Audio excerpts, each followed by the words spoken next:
Your burger is served. And this is our finest Pepsi Zero Sugar.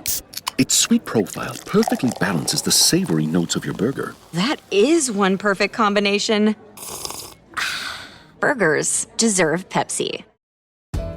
PMS, pregnancy, menopause. Being a woman is a lot. Ollie supports you and yours with expert solutions for every age and life stage. They just launched 2 new products exclusively at Walmart. Period Hero combats bloat, mood swings, and more during PMS. And Balance Perimeno to support hormonal balance, mood, and metabolism during perimenopause. Grab yours at ollie.com. Ollie! These statements have not been evaluated by the Food and Drug Administration. This product is not intended to diagnose, treat, cure, or prevent any disease.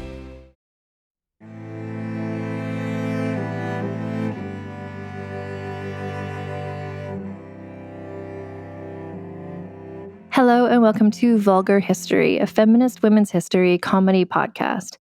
My name is Anne Foster, and this season we've been looking at revolutions of the 18th century, which has included, we talked a lot about the American Revolution, we've been talking lately about the French Revolution, and we've had a couple episodes talking about the Haitian Revolution, and I wanted to circle back to that because it's all so connected, and I think it's important to recognize that these events weren't just happening in their own silos. The way that what's happening in the world today, you can see what happens in America affects what happens in India, affects what happens in Mexico, affects what happens in all different countries. Like, we're all living in the world at the same time, and what one country does affects another one. And these revolutions, American, French, Haitian, like, there were some British troops that were involved in all three. Like, they were on the site. Like, the same people were involved in all three of these to some extent.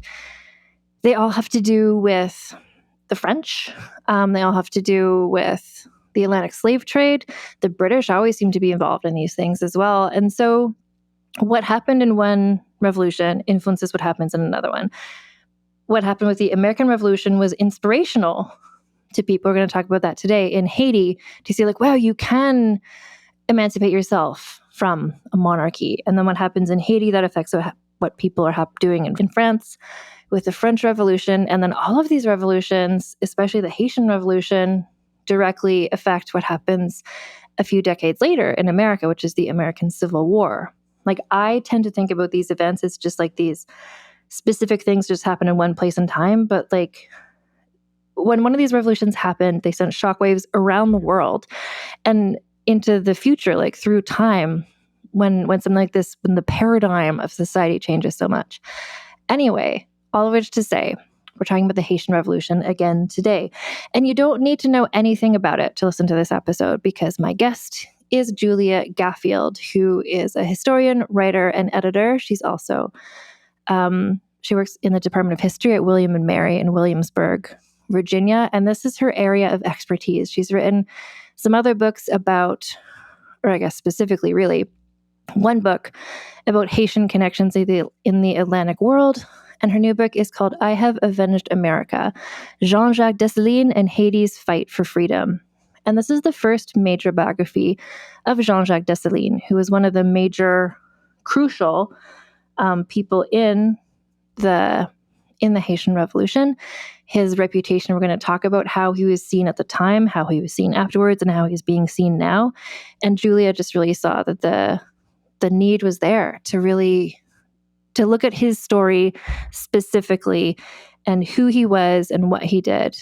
And so without further ado, I mean, she tells the story really well. Again, you don't need to know any of the background to understand what she's going to talk about. So please enjoy this interview with Julia Gaffield. So I'm joined today by Julia Gaffield, author of the new book, I Have Avenged America, Jean-Jacques Dessalines and Haiti's Fight for Freedom. Welcome, Julia. Thank you so much for having me. So we've had a couple episodes before. I interviewed Marlena Doubt about her book about Henri Christophe, and a bit before that, I had actually interviewed Vanessa Riley, who's a historical fiction writer, who wrote a book about Henri Christophe's wife and what she got up to. So we've talked about Haiti a bit on this podcast, but it's always good to just remind everybody of the situation and what's going on. So could you explain, I mean, your book is as long as your book needs, I'm just looking, it's 352 pages, but a lot of those are footnotes. Okay, fair. But just so everybody can be, so we know a time and a place for people who don't know this background, like Haiti, what was it called at the beginning of Jean-Jacques Dessalines' life, and what was the situation as he was growing up? In the 18th century, it was called Saint-Domingue, and it was a colony of France. It is in the Caribbean. It shares the island of Hispaniola with the Spanish colony Santo Domingo. It is just east of Cuba. And so, very close to what is now the United States, and also surrounded by colonies of other European empires like Jamaica, Puerto Rico, and other French colonies in the Lesser Antilles. And it is the most lucrative colony because of the sugar crops. Is that right? Yeah, a lot of people often say that it's the richest colony, and I'm always like, well, it's the most wealth producing. Certain people were very rich. Yeah, in the 18th century, it was the most wealth producing colony, and that's primarily from sugar cultivation and export, but also coffee and indigo, some cotton. So there was a variety of crops, but sugar was the main moneymaker. And the people who were working those plantations, just to be clear, were a whole lot of enslaved people from Africa. Like proportions of the population, like most of the population was these enslaved people. Like there was so many workers, right? Yes, most of the plantations were worked by enslaved people, the majority of whom had been born in Africa, although a lot of the enslaved population were also born in the colony. And the demographics of the population, over the course of the 18th century, it kind of changes. But at the time of the beginning of the Haitian Revolution in the late 18th century, there were about 500,000 enslaved people in the colony. And the free population was somewhere around, I think, 50,000. So that just becomes so crucial. Like we're, spoilers, there's going to be a revolution. But one of the forces to keep in mind behind this revolution is the fact that the owners, the plantation owners, the free people, were so vastly outnumbered by how many enslaved Black people there were. Can you also explain about, at the time we're looking at, which is like the mid 1700s, what the different, I don't want to say castes, or just sort of like classes of people, of like Black people, free Black people, there's mixed race people, like what was the society like? Yeah, I mean, I think it's like caste, but kind of, and there's, classes, but kind of, right. So the population legally was kind of divided into free and enslaved. But then, as I said before, within the enslaved population, there's a kind of social divide between people born in the colony and people born in Africa. Within the free population, they're divided between white people and free people of color. And free people of color could be of mixed race, but also could be people who are at the time considered Black, or a term used at the time would have been nègre. And then, the white population was also kind of further divided between rich white people and poor white people, some of whom kind of owned larger plantations, some of whom owned smaller plantations, or worked as kind of merchants or tradespeople in towns. So it was a really kind of complex society, stratified society, hierarchical. The power relations were deeply skewed, and kind of people could be labeled and categorized in various ways. And one specific label did not necessarily kind of describe their lives in their entirety. And so there were these overlapping characteristics. I really wanted to have this discussion before we get into the story of Jean-Jacques' life, because this is a really, just of other places I've read about, this is a distinct and specific culture and situation that I haven't read about this exact situation really anywhere else. Maybe some of the other Caribbean islands were the same way, but it's different from America. It's different from France. It's different. It's really its own ecosystem going on this island.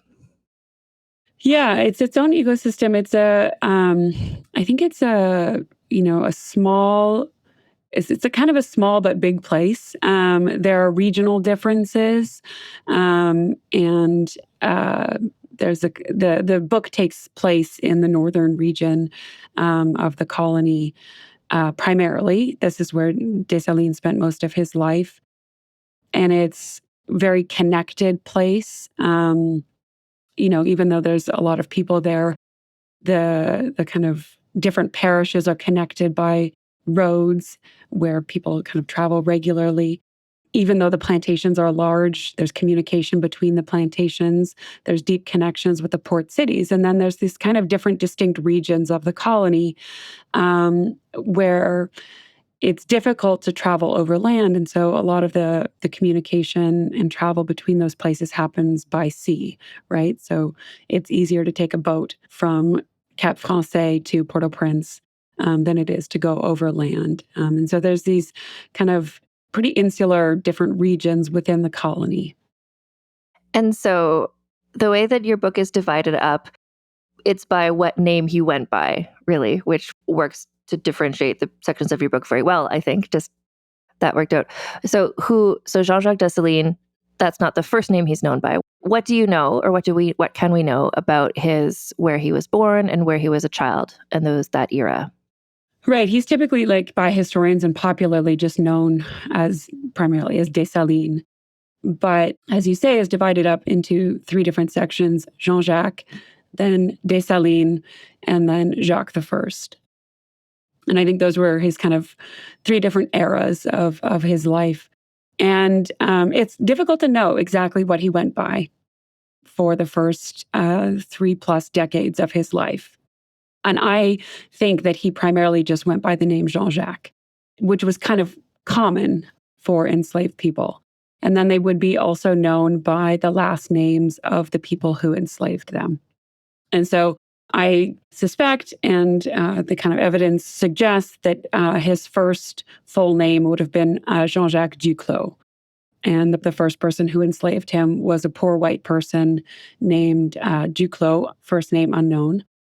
And the Haitian historian Thomas Madieu, who wrote in the 19th century, noted that some of the people who he fought with during the revolution later in his life still referred to him as Duclos because they had known him during this early period of his life.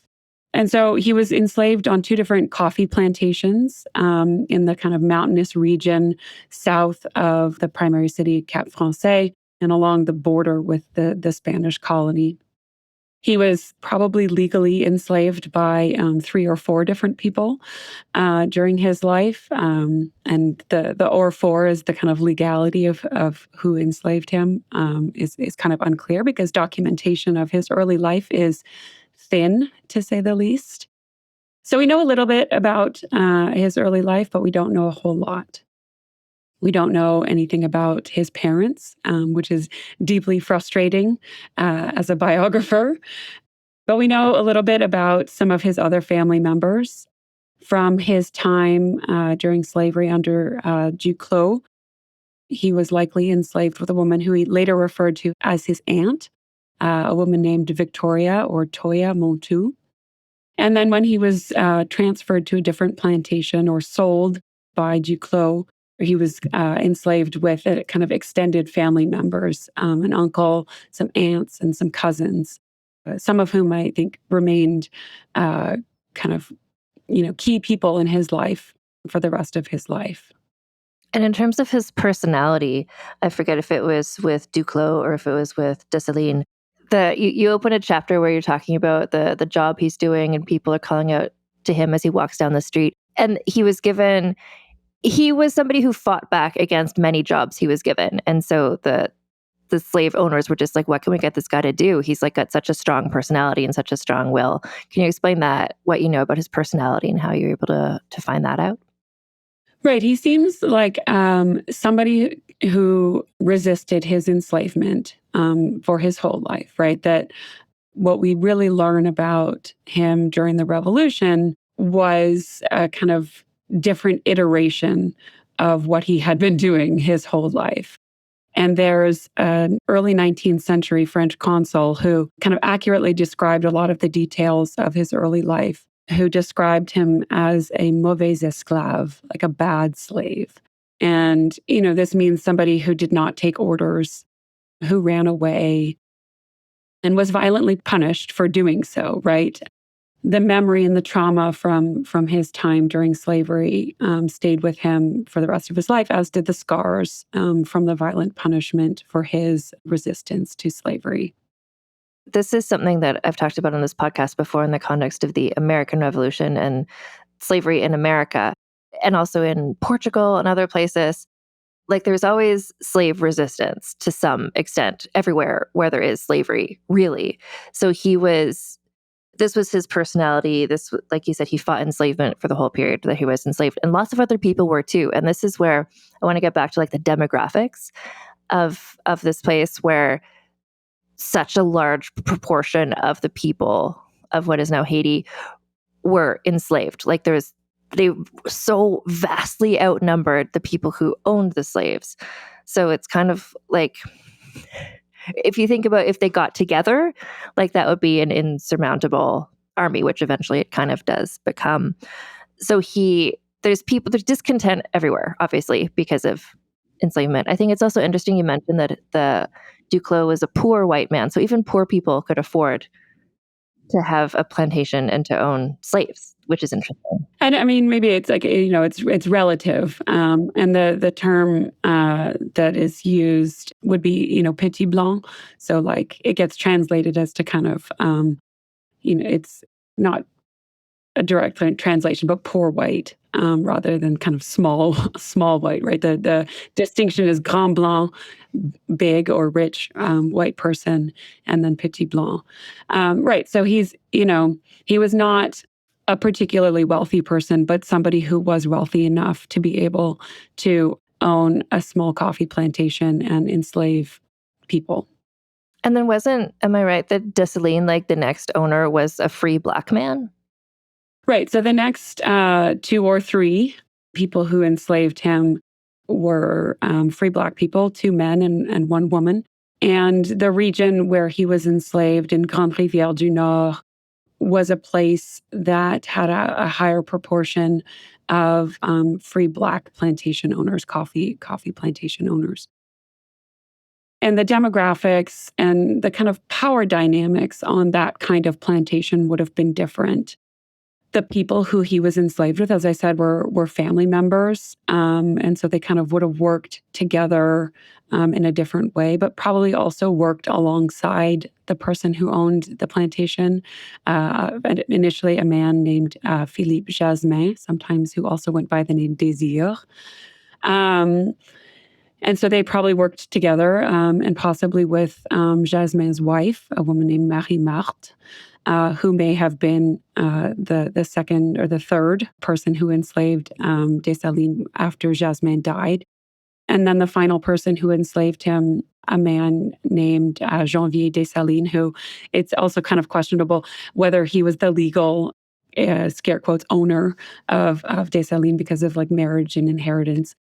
But his name was Jean-Jacques Dessalines. And this is where Jean-Jacques Dessalines gets the last name that he uses for the rest of his life. So he grows up and becomes an adult in this enslaved situation, like being against his will, like moved from kind of household to household. And then there's a point where, again, like I can understand the frustration of trying to find a paper trail for somebody for whom there's not a lot of paper trail for his early life. But you say in your book that potentially he might have been given military training. That was one of the ways that people could escape enslavement, was if you join the army. Right, and this is a claim that is highly speculative, and the evidence behind it is thin, to say the least. But the final person who enslaved him, Jean-Jacques Dessalines, was a kind of career militiaman, and he had spent decades in the militia by the time Jean-Jacques Dessalines got to know him. He had made a career of it, and militia service was possible for enslaved people, and it was one of the only tax-free ways that they could secure freedom in the colony by the late 18th century. And so, I think this is an area where, as a biographer, it's difficult given the lack of sources. But I do think it is worth thinking about the fact that somebody who became a key general of the Haitian Revolution, was enslaved by somebody who had made their career in the colonial militia. Did he spend any time himself in the colonial militia? I don't know, but I do think it is worth thinking about. Well, and I do think that it's, we're kind of like going slowly step by step through his life, but he becomes such an effective military person later on. It's like, where did he learn that? Like, he must have learned this somewhere. And this seems like a place where he could have learned that potentially. Right. And the area where he spends most of his time fighting in the mountains in Grande Rivière, but in the Artibonite region, are the regions that he might have kind of traveled in the colonial militia. But again, highly speculative. It's possible that evidence about that exists. I have yet to find any, but I think we should leave the possibility open. And so can you explain both his relationship with Toussaint Louverture and also who was Toussaint Louverture? It's a complicated and long-term relationship. Toussaint Louverture is the kind of most well-known globally hero of the Haitian Revolution.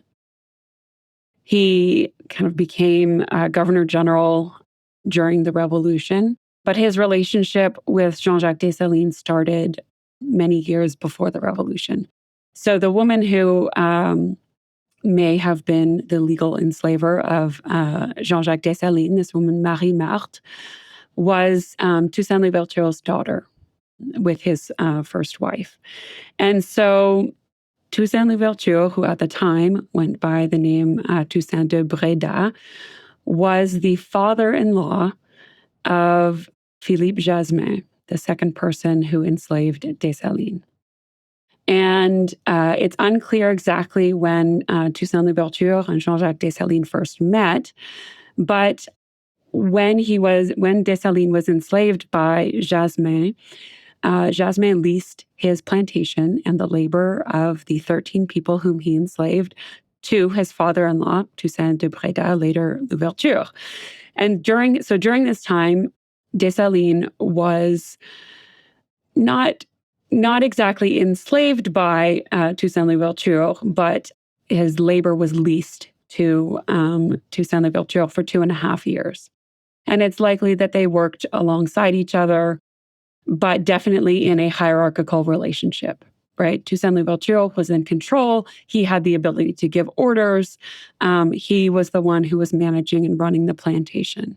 And according to that contract, he was kind of responsible for the people and the buildings on the plantation. And so that's where their relationship really starts.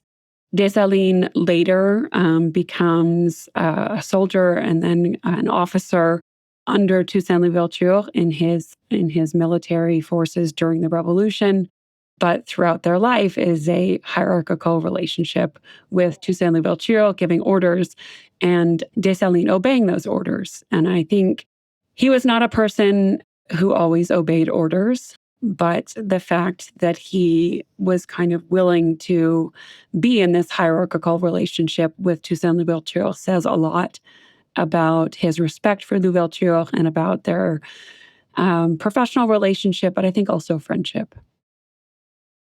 And so, to me, white person in Canada who's never really studied the Haitian Revolution, it seems like kind of the three guys of the Haitian Revolution are Toussaint Louverture, Henri Christophe, and Dessalines. Those are the guys. Am I missing somebody? Is there another one? I think there's a lot of other kind of players. And, Alexandre Pétion, André Rigaud are key players of the revolution, not always on the same side as people like Dessalines. I would say Charles Belair and Belair's wife, Sanité. I think you could go, there's like a long list of people who you could add. But yes, those are some of the kind of key and most well-known of the revolutionaries. And so again, like you have a book that people can read that explains all of this very step by step. But in the broadest possible sense, could you explain how the Haitian Revolution begins? What's the like storming of the Bastille moment where it's just kind of like, this is happening now? So this is in August of 1791, and there are several meetings of people, mostly enslaved people, but from different plantations, but enslaved people who were kind of in positions of authority, drivers, coachmen, those types of things, people who would have had some kind of ability to move between plantations, which was illegal for most enslaved people. And they coordinate an uprising between plantations in August of 1791. And it begins with coordinated attacks on plantations in which fire is a primary weapon for kind of destroying plantations. It's destruction, but it's also targeted and strategic destruction, while simultaneously kind of preserving tools that would be useful for their freedom. So, they destroy the sites and the people that were kind of key to their subjugation, right? So they kill enslavers and they burn the plantations. And they kind of move strategically east to west in the region south of Cap Français, which is the kind of primary sugar growing region in the north. And then there's a kind of coordinated or plan for a coordinated attack on the city of Cap Français that doesn't end up coming to fruition. And so they retreat into the mountains south of the sugar growing region where Jean-Jacques Dessalines lives. And so this is 1791. What is the connection, if any, between this and the French Revolution, which started 1789? Because there was the Declaration of the Rights of Man, and word of that came back to Haiti, right? Yes, of course. This is not a document that is lost on the people of Saint-Domingue. And, agitation for equal rights begins in 1789 and continues for the few years or the 2 years before the August 1791 uprising, and primarily among free people of color in the colony. And in the book, I explain that a lot of this agitation for rights among free people, by free people of color, happened in the parish where Jean-Jacques Dessalines lived. Jean-Baptiste Chavannes and Vincent Auger were kind of key players in this fight for equal rights as free citizens. And they were meeting and organizing in Grande Rivière, and in the town of Grande Rivière, which was like 2 miles from where Dessalines lived. And so, again, this is one of those instances where the evidence doesn't really exist for us to know how Dessalines learned of this fight for equal rights. But, this was happening so close to his home. People were talking about it. They were moving throughout the parish. It's likely that he knew about this fight for equal rights.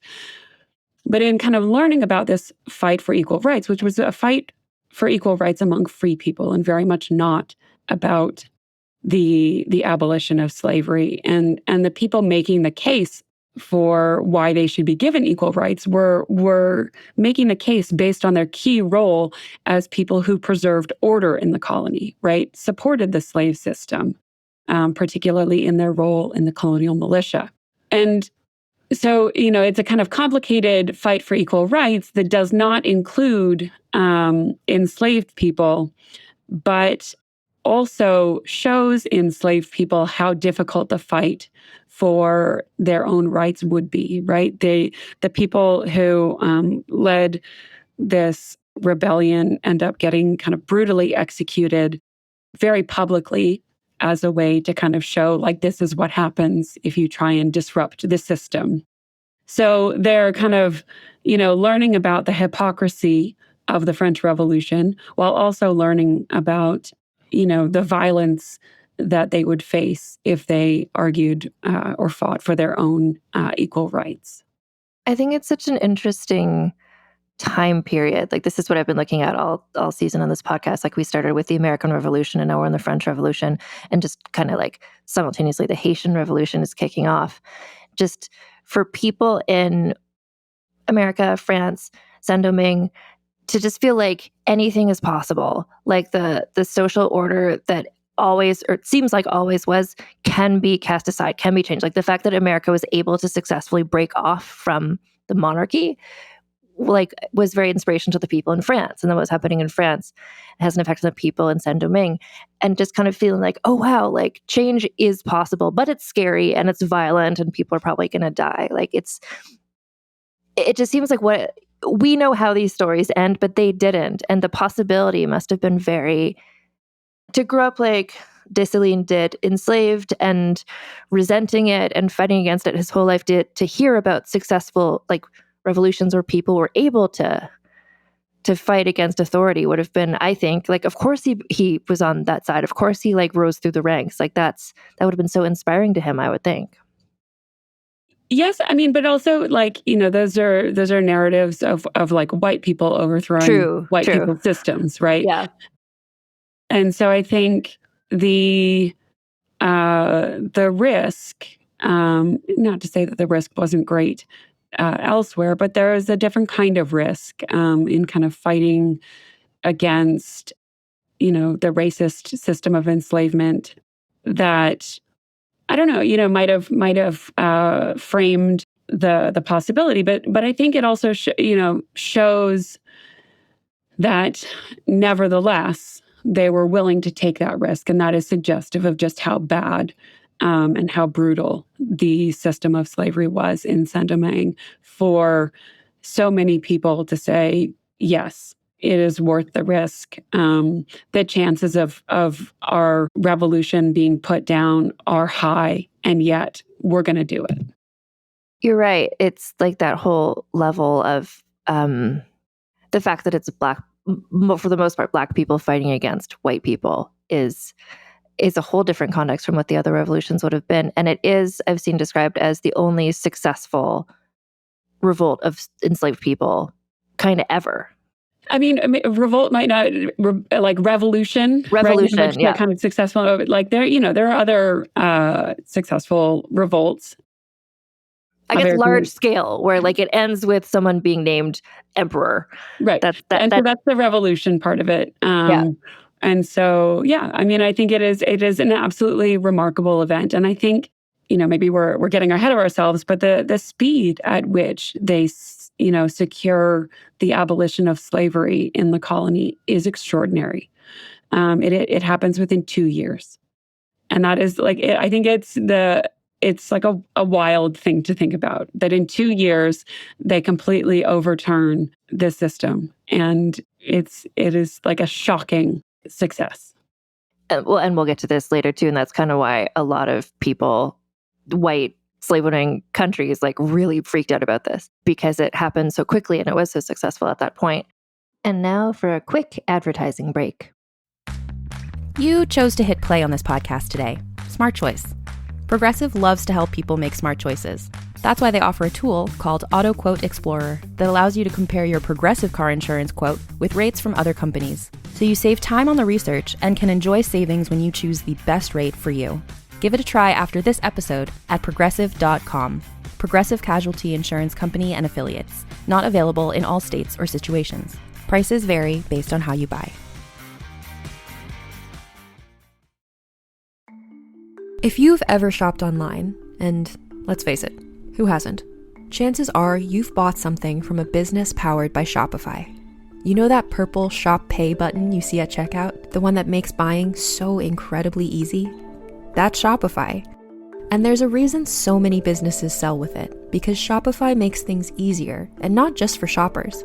They make it easy to start and run your business. Shopify is the commerce platform behind 10% of all e-commerce in the US, from household names like Mattel and Gymshark to brands just getting started. It gives you a leg up from day dot, with hundreds of beautiful ready-to-go templates to express your brand style so you can get up and running fast.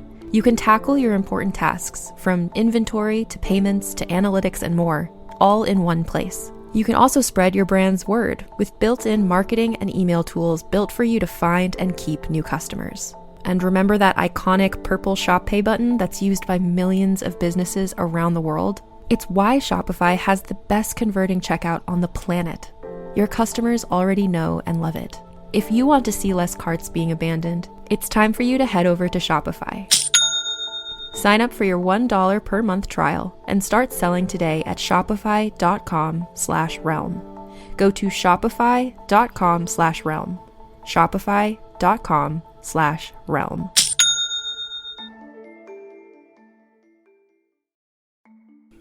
I love a multi-use beauty product, like an eye/cheek/lipstick. It makes a full face so much easier, plus you only need to bring one product along for touch-ups.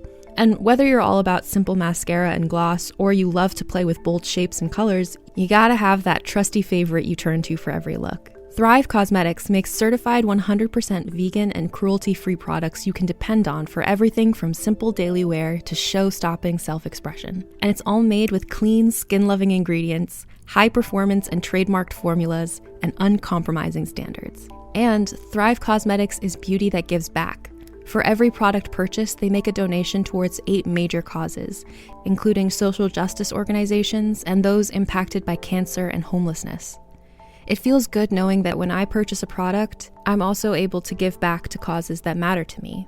And one product I love from Thrive Cosmetics is the Brilliant Eye Brightener. Like I said, I love a product that can have multiple uses, and the Brilliant Eye Brightener is just that. It's an eyeshadow and highlighter stick that's super blendable, and I'm slowly but surely stocking up on the 31 shades that it comes in.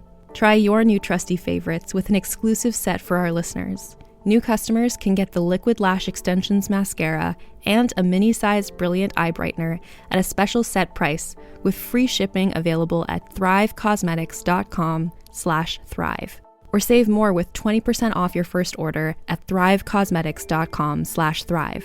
That's Thrive Cosmetics, CAUSEMETICS.com/thrive for 20% off your first order.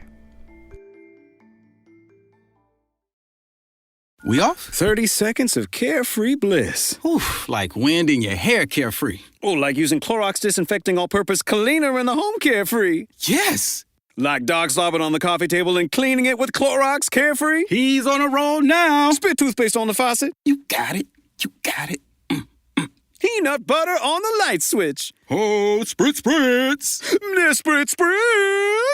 Clorox, man. Clean feels good. Okay, we're back. Use as directed. And we're back. So Dessalines, there was this first... the burning of the plantations and everything happened. At what point do we know that he became actively involved in this cause? Again, what we know. What do we suspect? So the revolution moves south into the mountains where he lives in September of 1791. And I suspect that is when he joined the revolution. The documentation does not exist to kind of firmly say, yes, 100% this is true, but it is likely very soon after the initial uprising that he joins. And so in terms of him joining, like he was currently enslaved. So to join would just be to like abandon that. I don't know what to call it, but it would just be to become a fugitive. To just leave, to run away effectively. Yeah. And be like, screw this, I'm leaving. But like a lot of other people were. It's also possible, it's an interesting thing to think about because they're moving into the mountains. And it's also possible that he did not like physically leave the plantation, but that he kind of abandoned his status as an enslaved person, right? And so the reason for this is because the military, the revolutionary military, they end up, setting up camp on plantations. And so it is within the realm of possibilities that he and other revolutionaries kind of remained on the plantations, but just rather than working in the fields, ended up kind of fighting for their freedom instead of harvesting coffee. Well, and this is where the difference was just really hit me when I was reading your book in the midst of what my other research I'm doing, which is reading about the French Revolution, where like this is a military operation. Like what's happening at this point in Saint-Domingue is so in Paris, it's like market ladies throwing bread at people or whatever. It's just kind of like there's a level of just sort of the everyday people, just kind of chaos. In Saint-Domingue, it feels like, okay, like we're officers, we're generals, like this is like there's a military structure imposed. It feels like quite quickly on the people who are fighting. Like how did that occur? How did it go from just like enslaved coffee plantation workers to like a fully organized military? It's a fight that I think like all enslaved people participated in, and market ladies too. Like I think that there's very little evidence about their involvement, but there is some that women were participating in this too. But very quickly, everyday people who were enslaved become soldiers. And some of this, has to do with the demographics, going back to our earlier conversation about the demographics of the colony. Many people who were enslaved in the colony became enslaved in the colony because they were like prisoners of war. And so they may have been soldiers in their previous lives in Africa. And so they may have already had military experience. Some of them may have had experience working with guns and the kinds of weapons that eventually the revolutionaries started using, even though initially the weapons they were using were, the tools of plantation labor. But yes, very quickly, field laborers and those kinds of people became soldiers. They may have had experience in the colonial militia and those types of things, but they kind of organized into regiments and units that, initially did not exactly mimic or not mimic, but reflect kind of European style militaries. But they were organized into units of certain kind that, they would organize coordinated attacks on plantations and then retreat. There's a kind of swarming technique that gets used initially, and they use the geography and the topography to their advantage, particularly in this mountainous region. So there is, pretty quickly an organization, a structure. There are leaders who are selected and who communicate and negotiate with the colonial authorities. And at what point is the first confirmed thing Dessalines did? He appears in Toussaint Louverture's kind of registers or a few years after the revolution begins, but there's like very little information. And it's only really in the kind of mid 1790s that we start to get documentation of his involvement.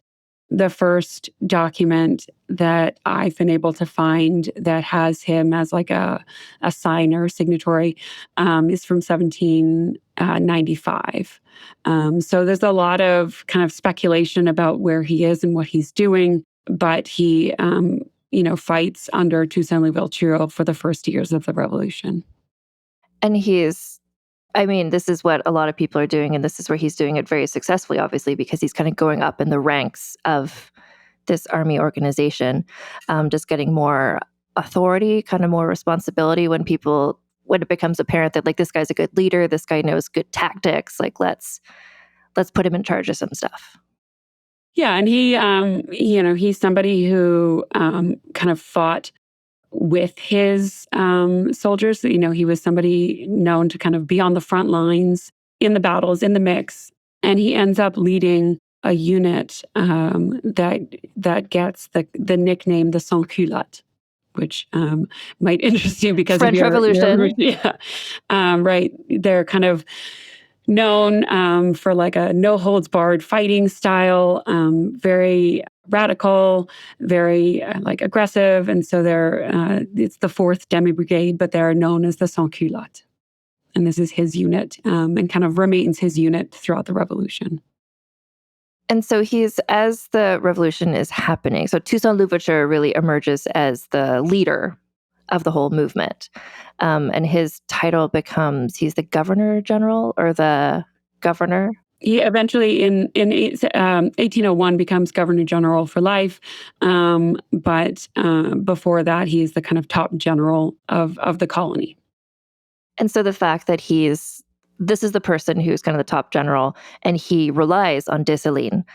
Like this is partially probably why Dessalines is given various different promotions and stuff. Like Toussaint Louverture knows, like, this is a good guy. Like, I can trust this guy. Right. So after the French finally concede and abolish slavery, Toussaint Louverture and Dessalines ally with the French Republic, and so they become generals, officers and generals within the colonial army of the French Republic.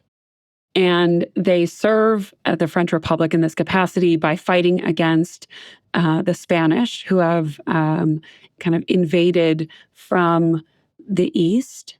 And they had done so with the assistance of Louverture and Dessalines, but then who have now switched sides.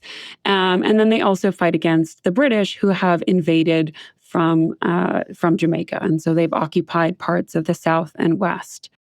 And so fighting against the British is where Dessalines really starts to rise in the ranks, and he achieves success on the battlefield and kind of gets more and more responsibility fighting against the British, defending the French Republic. And I think this is a really interesting phase of his life, and one that does not typically get remembered as part of his kind of bigger narrative, right? This like Republican era of Dessalines' revolutionary life. And, you know, what republicanism meant in the colony is often kind of vague, but Dessalines gets framed and frames himself as like a good Republican. And he gets, gifts from representatives of the French Republic as like rewards for his commitment to republicanism and defense of the French Republic. And there's this kind of amazing quotation that I cite in the book that's like, I can't remember it exactly, but it's something like, the French Republic will never forget your service to the nation. And of course, the French Republic very much does forget Dessalines' service to the nation. But it's in this era where he kind of really establishes himself as a military leader. And it's the fact that they're hand in hand with the French Republic. Like, things are so chaotic back in France. Like, that truly affects what happens in Haiti, because in short order, Napoleon ends up taking over in France, and he's just like not cool with this situation. He is really pro-slavery. He names himself emperor. Like, it's a different vibe from the Republic. Like, France is just so, we don't need to get into this because I'm doing like 25 episode series about month by month what's happening in France. But like, that affects what's happening. At what point do they start calling it Haiti? That's in the early 1800s. Yeah. So, I mean, Napoleon very much not cool with what is happening in the colony. And pro-slavery forces have kind of gained power in France. And, even though slavery had been abolished throughout the French Empire in 1794, it was never really, safe. It was never secure. It was never clear that this could not be undone. And as one kind of way to try to ensure that slavery would not return, Toussaint Louverture commissions and publishes a constitution in 1801. And it's a document that reasserts that slavery is forever abolished in the colony. And, this was partially in response to the French Constitution that had said, like, oh, special laws can be allowed in the colony. And people are like, oh, I don't want those special laws to be slavery. And many at the time kind of interpreted Louverture's 1801 Constitution as a declaration of independence, even though he very much said, this is a constitution for Saint-Domingue. Saint-Domingue is a French colony, et cetera, and claimed after the fact this was not a declaration of independence, but the British saw it as a declaration of independence, and certainly Napoleon felt threatened by this constitution, that it was kind of issued from the colony and then sent for imperial approval, but not really with imperial input. And so it's only after France or Napoleon sends an expedition to kind of invade the colony, regain control in response to this 1801 Constitution. And it's only after there's a big fight, but after they kind of successfully defeat this expedition, even though the expedition does not concede defeat, that Dessalines and his generals rename the colony, and they turn it into a country and rename it Haiti. And Haiti is drawn from the original indigenous people of the island, the word?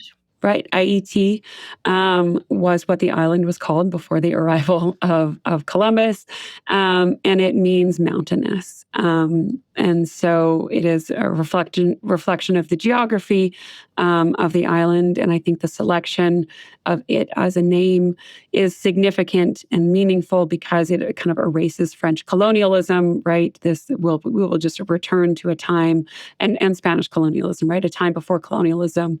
But I think it's also significant because the mountains were so important for the success of the revolution. They were a place of refuge, a place of freedom, and in the independence era were a kind of place of national defense. And so, again, listeners, there's a book that Julie has written that gets into all this stuff in great detail, but just to kind of focus on what happens next to Dessalines and how do we get to this point of him becoming the emperor. We need to skim past a bunch of stuff, but it's important to say what the stuff is that happens. And one of those things is a massacre, which is one of the things that he's most, to people who've heard of him, he's very connected to this situation. Can you explain what that was? Right. So the Haitian Declaration of Independence is January 1st, 1804. There is a second Declaration of Independence, although it's really a first, a previous Declaration of Independence in November of 1803. And that first declaration happens after the French troops evacuate from the western side of the island. They evacuate, but very importantly, they don't concede defeat. And in between this kind of first November Declaration of Independence and the January 1st, 1804 Declaration of Independence, it really becomes clear that the French do not admit that the war is over, do not admit that they lost, and claim loudly that they have plans to kind of reinvade and reclaim the territory as a colony, or kind of they continue claiming the territory as a colony, but reclaim power over the colony. And so I think that kind of a month between the two declarations highlights the difference of the declarations. And the first one says, okay, former colonists will be safe and free here. We have no ill will. And the second declaration says, we hate them forever. This war is eternal. We can never live in the same place as they do. And I think that that's a sign or a kind of result of the fact that the French were we don't give up. This is our colony forever. And the threat was that slavery would return. And so after the January 1st Declaration of Independence, which is very much a kind of call to arms, Dessalines and the kind of leading generals on the island, they execute, the numbers are unclear, but probably several hundred white French people who remained on the island.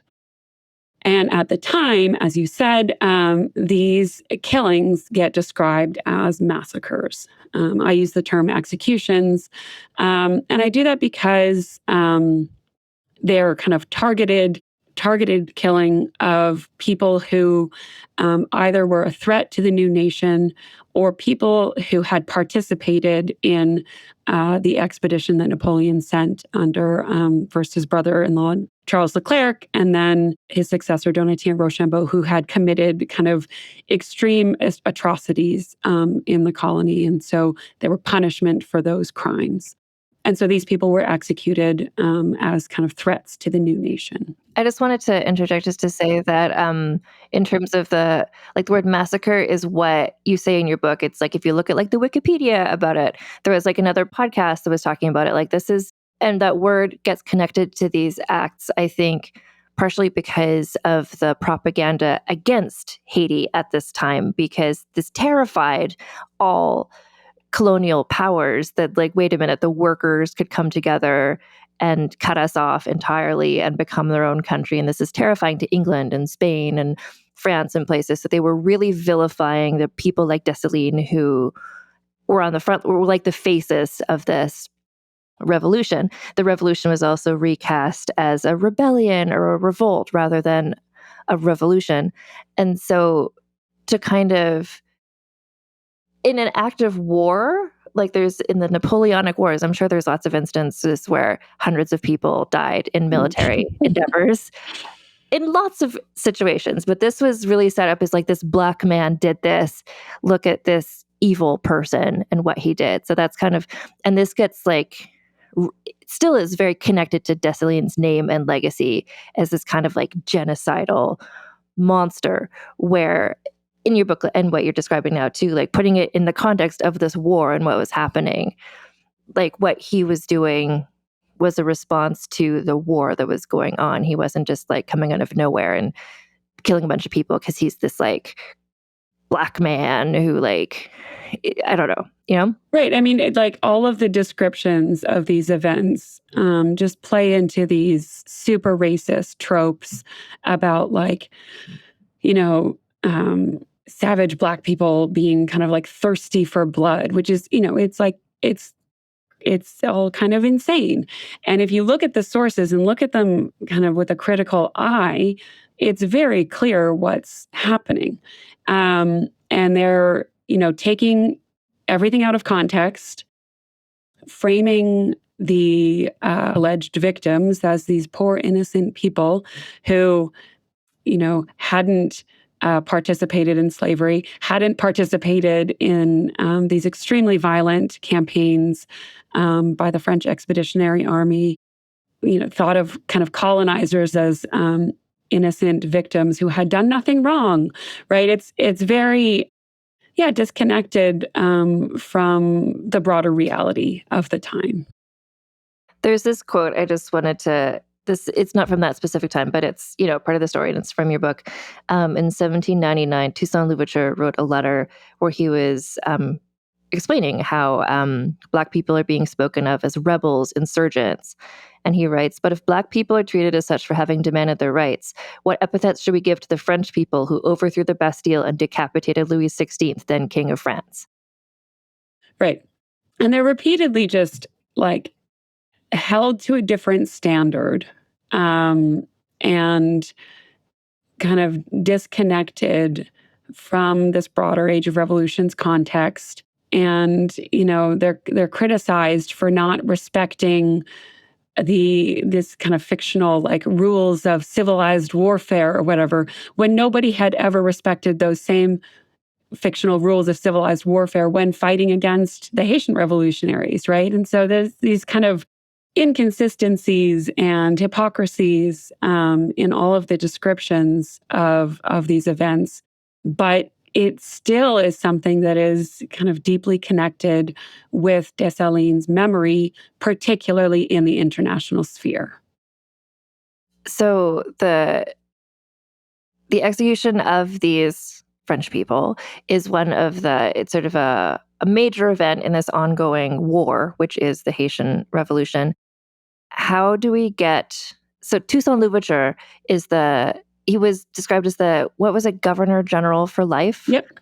That was under the 1801 Constitution. Right. And that's a title that inherently means that you're connected to France. You're not like calling yourself governor general, not calling yourself emperor or king, kind of indicates a certain relationship. And then Toussaint Louverture, what's the end of his story, just briefly? Because so during the expedition sent by Napoleon, he is kind of deceived, tricked, and then arrested by Charles Leclerc and deported to France, where he is imprisoned in the Jura Mountains and dies a very sad death of kind of neglect. And, he spends his final days kind of arguing for the injustice of his imprisonment and writes a memoir while in prison. And so he does not live to see Haitian independence. And then this is at the point where Dessalines becomes the new leader. There's a kind of complicated set of months. It's not a straightforward situation, but in the context of this brief conversation. Yes. Yeah. During the War for Independence, Dessalines emerges as the kind of primary leader of the military that adopts the name the Armée Indigène, the Indigenous Army. And that is the kind of, those are the military forces that force the French to evacuate and declare independence. And on the same day, the kind of Haitian Declaration of Independence has three different components to it. There's the Act of Independence signed by several generals. There's a long speech kind of from Dessalines to the people of Haiti. And then there's a final nomination of Dessalines to the position of Governor General for life, the same title that Toussaint Louverture had held. And so it's similar to me in a very simplistic way, but like to how Napoleon became the leader of France because of his military success. And I thought we need the person in charge of France to be a military leader. And so Dessalines similarly, and also Toussaint Louverture, like the people who were in charge, it wasn't like, let's just choose a hereditary king, like who seems like a nice person. It's like, no, our leader needs to be military expert, really. And so at this point with Toussaint Louverture, sadly deceased, Dessalines kind of steps in because that's who they know they need to be in charge, somebody who can make the military strategies and the plans and that sort of thing. Right. This is a country at war. And that is very clear in the Declaration of Independence. And that is very clear with a lot of Dessalines' policies. He very soon after, and even as he's preparing for independence, starts building a set of military forts inland in the mountains where the military and the nation can kind of retreat because they are expecting another French invasion to try to get the colony back. And so he was kind of selected as the military leader for the War for Independence. And because it is still a nation at war, he is a kind of, the natural fit to lead the country. And initially, the country is called the State of Haiti. It's not a republic initially. And as you said, within the first year of independence, it becomes the Empire of Haiti. And Dessalines becomes Emperor Jacques I. And he is crowned emperor in October of 1804. And there's a kind of, complicated process through which that happens. But his advisors and some of the top generals make the case that Governor General is a title that assumes an outside power. And those are that's the title of all the other leaders of colonies in the Caribbean. And they want to avoid the appearance of their kind of acknowledging any kind of outside power because it very quickly becomes clear that nobody else is going to recognize Haitian independence, right? And so trying to eliminate any suggestion that Haiti is a colony is part of this kind of plan in the first years of independence. Does he call himself Jacques the First, or does he just call himself Emperor Jacques? His title as emperor is Emperor Jacques the First. It's interesting that he does that. Is that just, do you think, to suggest there will be subsequent Jacques? Like, because for instance, other history, it's like if you're the first, Pope Francis was just Pope Francis because there wasn't a Pope Francis before. So you don't add a one until there's a second. So I just think it's interesting that he gives himself the first, just kind of like presuming that there's going to be another one later. And yes, and that might have been the presumption. It was not a hereditary position, but he did have the power to name his successor. And so he is now the emperor. I do want to mention that we've been talking about the major part of his life is these military operations and what's happening politically and stuff, but he also has a wife and children. And his wife is a cool person also. She's like throwing balls. And we talked about this in the episode I did about Henri Christophe, because he, built a castle and like they had this kind of like Bridgerton, but actually Black people were there sort of situation so while this political stuff was happening, like the wives of these military generals are kind of serving a similar role to what they would be serving over in France, just kind of like being the society hostess and this is part of what they wanted everyone to see. Like Haiti is like other countries. Like we have an upper class, we have an aristocracy, we have elegant houses. And so like that's happening too. It's not just like a nation, it's not purely just a nation at war. Like they're trying to show like we are like you also. Like here is our upper class and look at our excellent soiree that we're throwing. Can you just talk a bit about his wife? Because I think she comes up. She's an interesting person. I think she's an absolutely fascinating person. Marie-Claire Heureuse, who initially had the name also Bonheur, and then becomes Madame Dessalines, an empress of Haiti. I think she is a fascinating person, mainly because, right, she serves this kind. She is a like a society person, but like I think she's like a diplomatic wife too, right? And is engaging with like other diplomats' wives and kind of serving in that purpose as well. She's also there's slim evidence about a lot of her life, but there's evidence that she was kind of close to battlefields, like traveling with Dessalines during the revolution. And so I think it is really interesting to imagine what her experiences would have been like. And I think if ever there's a movie about the Haitian Revolution, a movie from her perspective would be remarkable. And one of the things that I find most remarkable about her is, as we've talked about, but as you've also talked about with Marlene Doubt, there are a lot of criticisms of Haitian revolutionaries. Over the last 200 years, people have criticized Haitian revolutions in various ways, all of them. She is somebody who, like, nobody criticizes. And she appears to have been somebody who was well-loved at the time, even after Dessalines' assassination. We'll get there. But kind of lived a long and full life in Haiti after Dessalines was assassinated, but also seems to have been well-loved and well-liked by foreigners at the time. In history since, like, nobody has said any bad things about her. And some of that, I think, is, a device to kind of highlight the parts of Dessalines that people don't like, right? She's always contrasted with him in terms of her kindness and generosity and warmth and how she softened him, allegedly. But I think that there is a genuine aspect that people really loved and adored her. And so, I did as much as I could with the evidence at hand to include her in his story. But I think a fiction writer could really do a lot with her story. But she, I think, was a remarkable person. And their marriage was, as far as we know, like a love match. Like they met each other and got married. It wasn't any sort of arrangement or anything like that.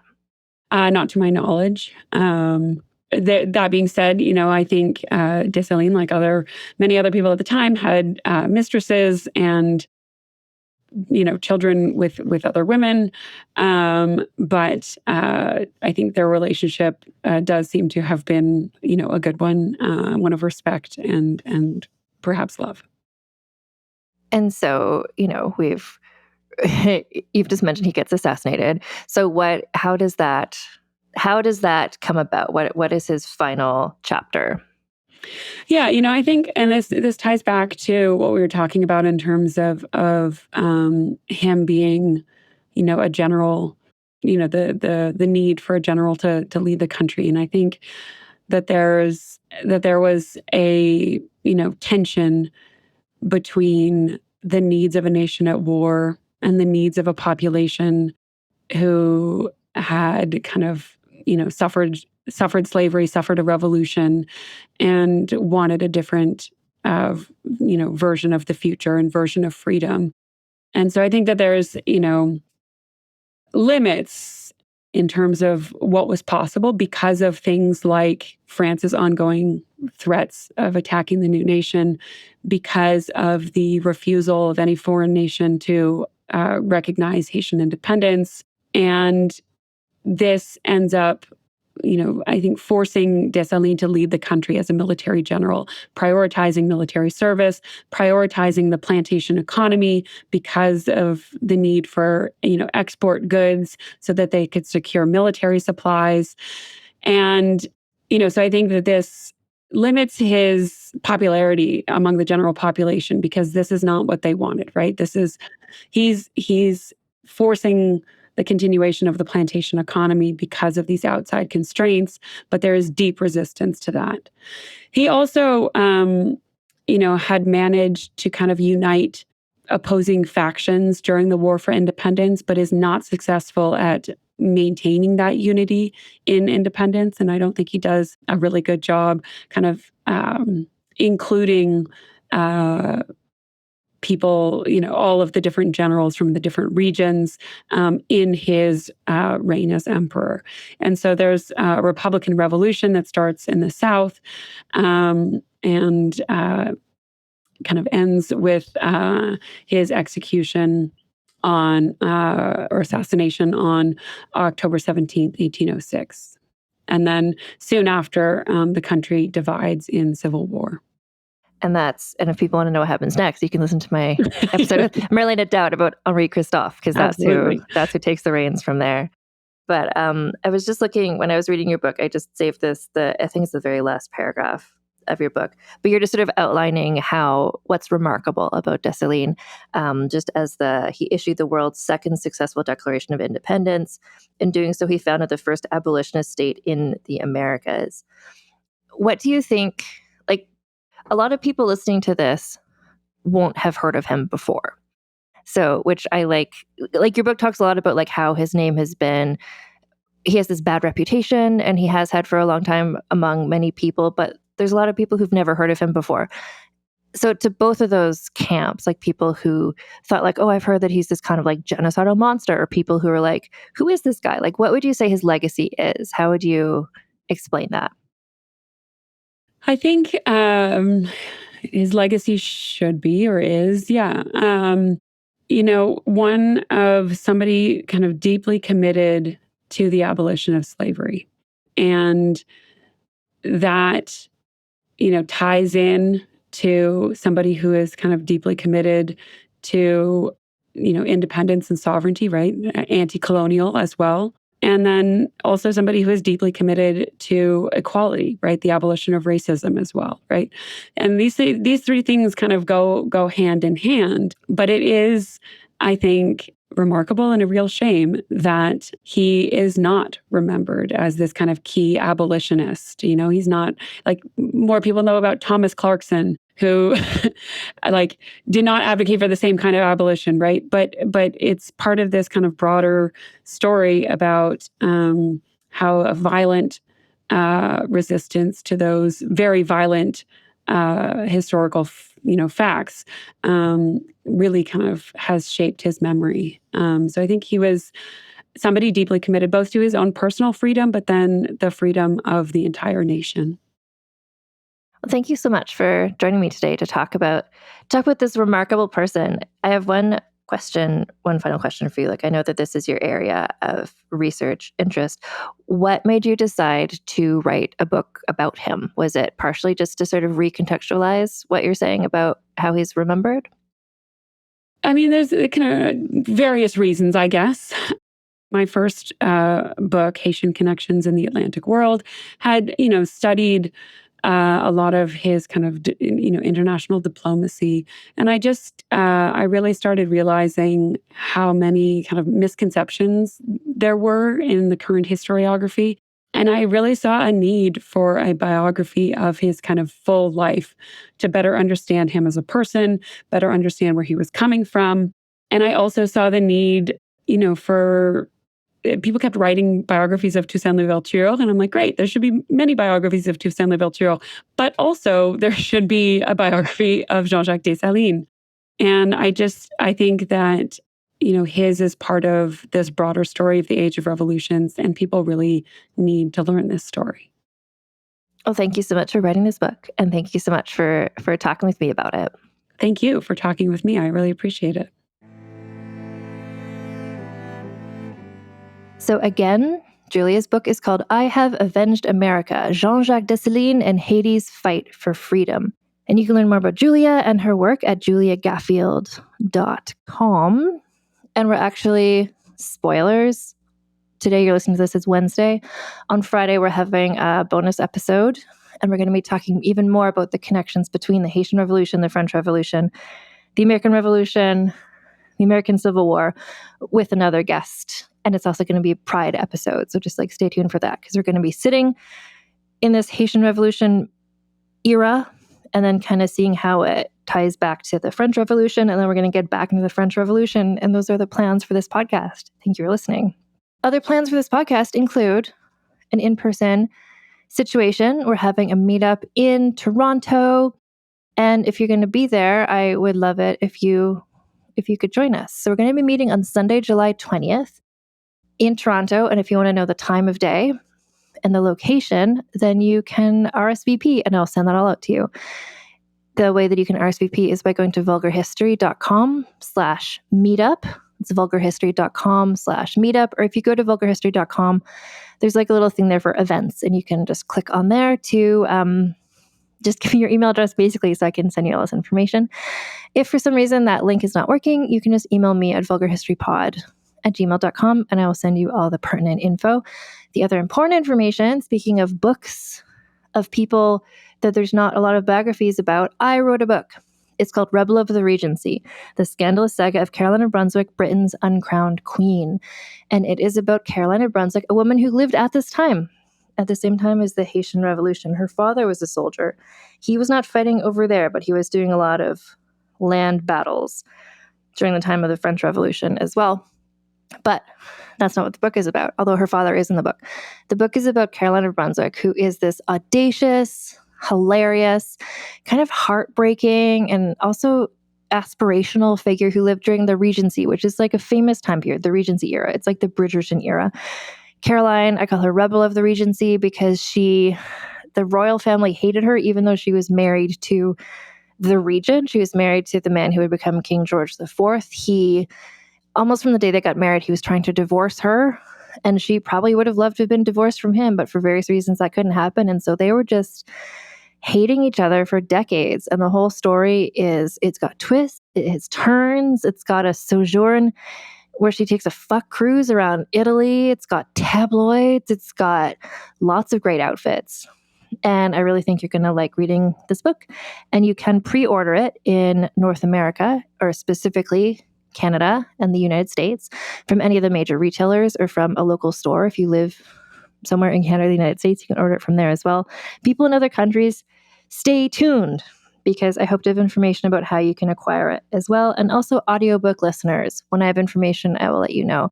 But at this point, if you're someone who wants to buy a print copy of my book or the ebook, you can pre-order it from any of those places. And when you do, please take a picture or screen capture of your receipt and submit it to rebeloftheregency.com.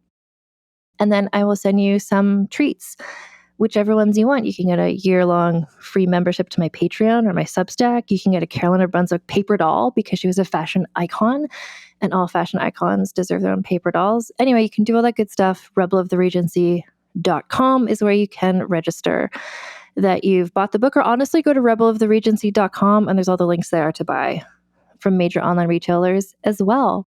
And we'll be back next week with another exciting episode of this podcast, Vulgar History. Thank you so much for listening. And until next time, keep your pants on and your tits out. Vulgar History is researched, scripted, and hosted by Ann Foster. That's me.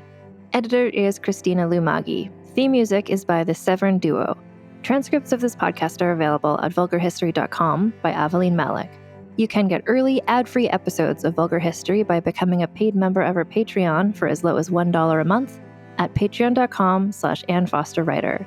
Vulgar History merchandise is available at vulgarhistory.com/store for Americans, and for everyone else at vulgarhistory.redbubble.com. Follow us on social media at Vulgar History Pod, and get in touch with me via email at vulgarhistorypod@gmail.com.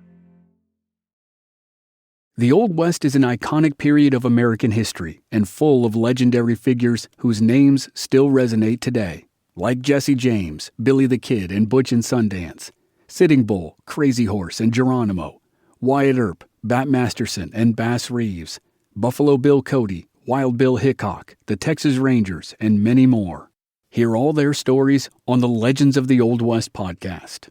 We'll take you to Tombstone, Deadwood, and Dodge City, to the plains, mountains, and deserts for battles between the U.S. Army and Native American warriors, to dark corners for the disaster of the Donner Party, and shining summits for achievements like the Transcontinental Railroad. We'll go back to the earliest days of explorers and mountain men, and head up through notorious Pinkerton agents and gunmen like Tom Horn. Every episode features narrative writing and cinematic music, and there are hundreds of episodes available to binge. I'm Chris Wimmer. Find Legends of the Old West wherever you're listening now. You might think you know fairy tales, and you might think that they are cute and sweet and boring. But the real Grimm fairy tales were not cute at all. They were very dark, and they were often very grim. On Grim, Grimmer, Grimmest, we tell a Grimm fairy tale to a bunch of kids. Perfect for car rides or screen-free entertainment, Grim, Grimmer, Grimmest activates kids' imaginations and instigates fun conversation. Because fairy tales speak to all of us at a very deep, primal level, and they raise interesting topics and questions that are worth chewing over together as a family. Every episode is rated Grim, Grimmer, or Grimmest, so you, your kids, your whole family can choose what is the right level of grim for you. Though, if you're listening with Grandma, she's just gonna go for Grimmest. Trust me on this one. Tune in to Grim, Grimmer, Grimmest, and our new season, available now. Can you actually change your personality if you want to? How does peer pressure work, and why is it so powerful? Should you ever really trust your gut when you make a big decision? These are just a few of the topics we've recently covered on my podcast, Something You Should Know. I'm the host, Mike Carruthers, and each episode of Something You Should Know covers multiple topics that are likely relevant to you. You'll discover things you can use in your life today, right now, like how to have a great conversation, how to be more courageous, the anatomy of the perfect apology, and much, much more. To date, there are over 1,000 episodes of Something You Should Know, and we've gotten over 4,000 mostly 5-star reviews. I invite you to check out Something You Should Know. Look for the bright yellow light bulb on the blue background. Something You Should Know, wherever you listen to podcasts.